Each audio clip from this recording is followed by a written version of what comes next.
One love to the humble, one love to the humble, one love to the humble. Grace and peace be multiplied unto you.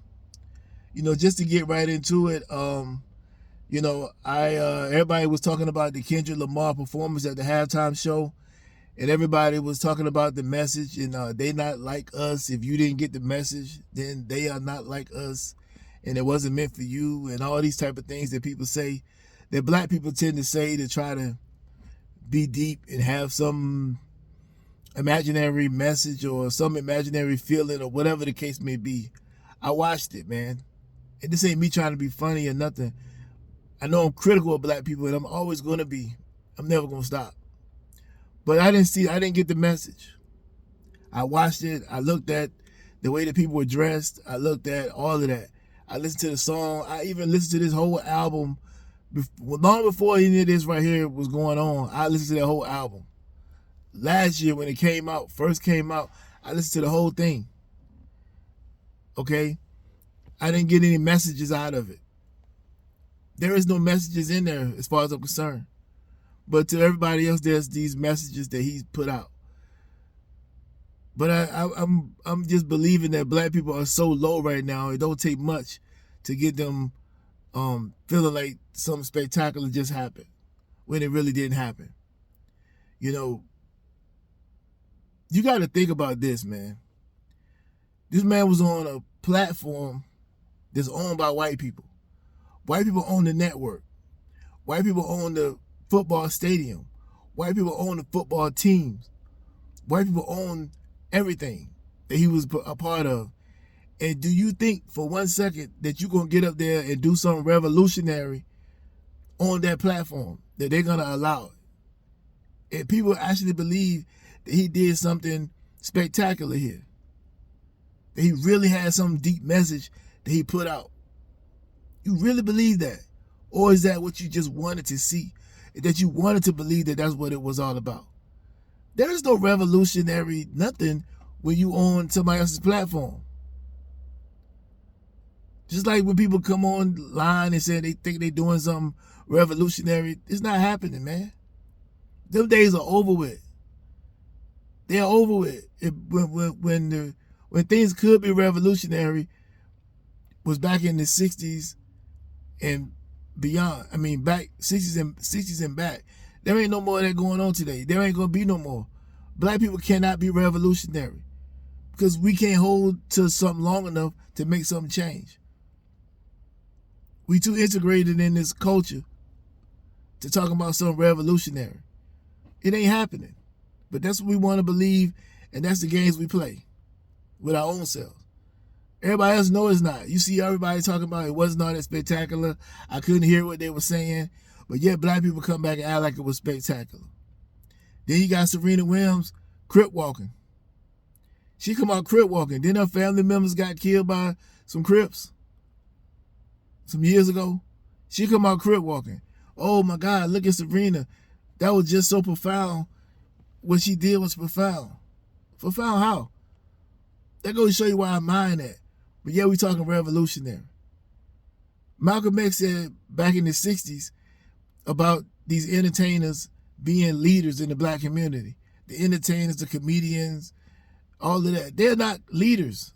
How can they be a leader and they entertain? Their job is to entertain, but yet at the same time, they're some type of revolutionary leaders that's going to change the black community around.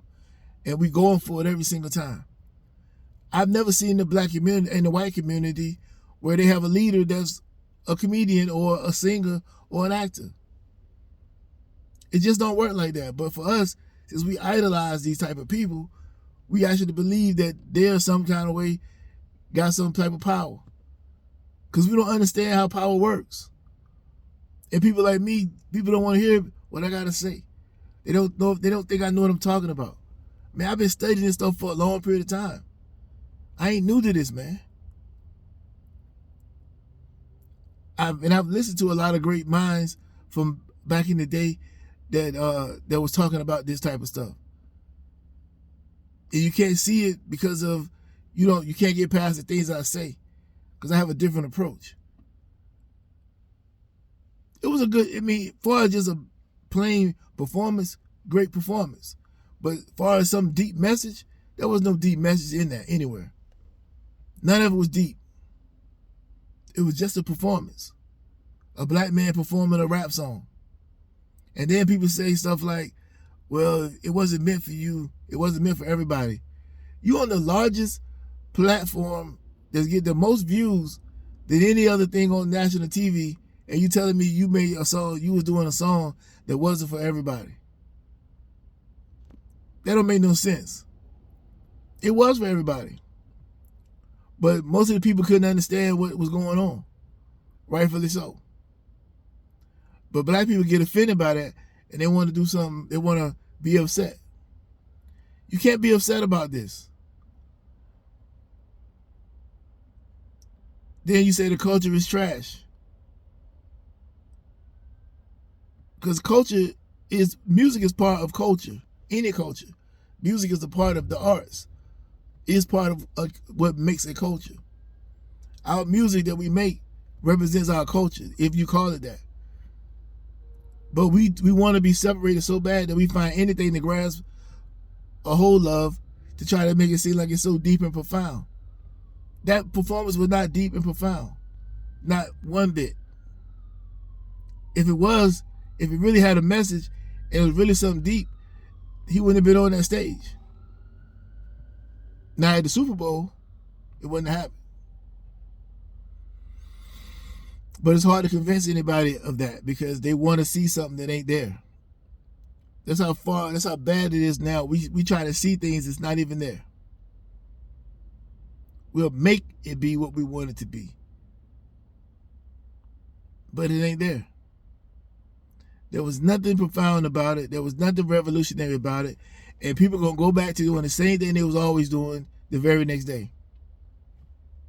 If they thought they saw a message there, they ain't going to take heed to it. They ain't going to do nothing with it. They're going to do what they always been doing.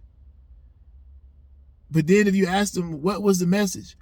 Nobody can give me the message that he's supposed to have been sending. Hey, what was the message? Nobody can tell me. But it was a message, though. It's because I'm just not smart enough. It's why I can't see the message. I'm just not smart enough to see it. Apparently, they're not either because they can't seem to tell me what it is. If you're giving me a message, it should be clear and concise so that it can be understood by whoever. A message, unless it's an encrypted message. But if it's encrypted, the only people going to know what it is those who has the tools to read it, to read a encrypted message. I was in the military, and I know how things can be encrypted, right? So that people can't, so the enemy can't understand what you just said or wrote. But I'm gonna be able to understand it because I've been given the tools to interpret it. But you put it on there for the whole world, you do a show like this, and you think that the people just missed it. No, they didn't miss nothing because there was nothing that it missed. And remember, they're not gonna put you on this platform and they don't know what you're doing or what you're performing. They seen that performance. They knew it before he did it for national TV. He had to do it, rehearse it. They had to see what it was. He just wasn't gonna go up there and say, okay, well, I'm just gonna be ready to perform on the day of the Super Bowl, and they don't know what he's gonna do or say. It's not how that works. It's not how that works. It wasn't revolutionary. There was no message there. It was just a performance. If you saw something else, that was just what you wanted to pretend like you saw, but it was nothing there. It wasn't that deep. We got to stop this nonsense. We got to stop it. Y'all take care.